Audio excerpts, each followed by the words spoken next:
sa tanang mama. Ako ang ma-share kani sa number 1, model of faithful this mother.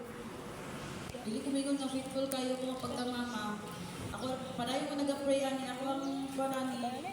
Ako pagsabot ug ako ang napun-an na kung mag-faithful ko, makita sa ko ang man ako kutoy lang sundon. Pagkahuman, kaning katong kung may mga toxic, kung sa akong pagsunod sa akong anak, kung toxic ko sa ilahas, hindi sila magpunto sa balay. Dili sila ganahan sa ako, di sila mamina, dili na ko sila mapasunod. Una siya ko ang ginaampo, ang mahimo kong faithful, o kaning mahimo kong prayer ko, mother nga. Godly mother para sa ilaha, para pagdako ang akong mga anak, nato ilang masunod sa ako. Okay? Kapa, napay mo ka testimony? Naa sa imo or wala sa imo ang gusto nimo buhaton?